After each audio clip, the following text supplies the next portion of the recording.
V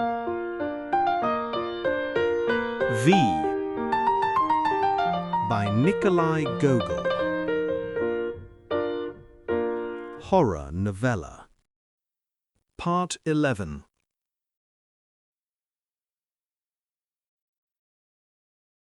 The philosopher remained alone. First he yawned, then stretched himself, then blew on both hands, and finally looked around. In the middle stood the black coffin.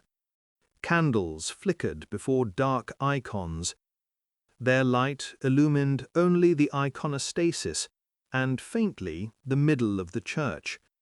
The far corners of the vestibule were shrouded in darkness. The tall, ancient iconostasis showed a profound decrepitude. The gilding had fallen off in some places and was quite blackened in others. The faces of the saints, completely darkened, looked somehow gloomy. The philosopher glanced around once more. "Why," he said, "what's frightening about it? No man can get in here. And against the dead and visitors from the other world, I've got such prayers that, once I've read them, they'll never lay a finger on me." Going up to the choir, he saw several bundles of candles. "That's good," thought the philosopher. "I must light up the whole church so that it's bright as day. Ah, too bad I can't smoke my pipe in God's church." And he began sticking wax candles to all the ledges, lecterns, and icons, not stinting in the least, and soon the whole church was filled with light. Only the darkness above seemed to become deeper, and the dark images looked more gloomily from the old carved frames. He went up to the coffin, timidly looked into the dead girl's face, and could not help shutting his eyes with a slight start. Such terrible, dazzling beauty! He turned and wanted to step away.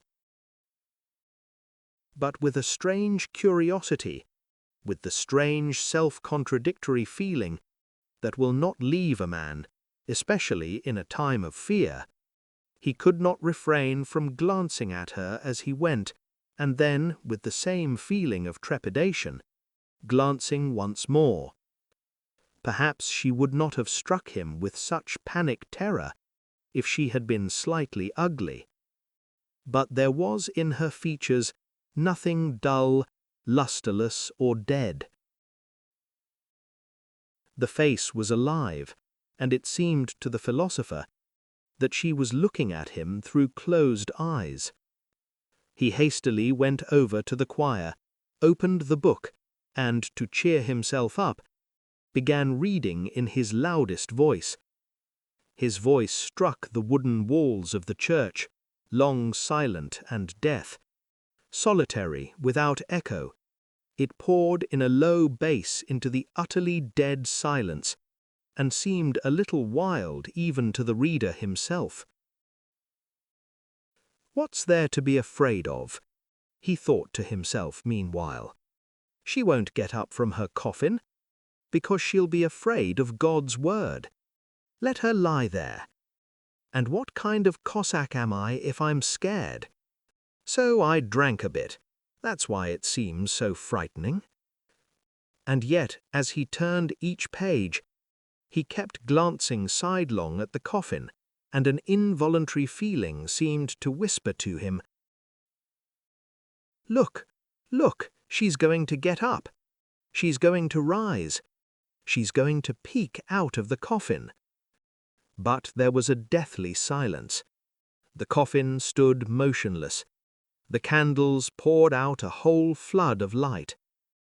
Terrible is a lit-up church at night, with a dead body and not a living soul. Raising his voice, he began singing in various voices, trying to stifle the remnants of his fear.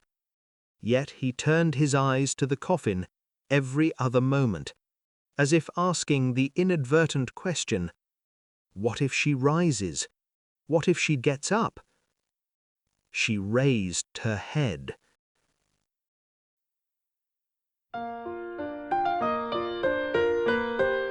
The story continues in part 12.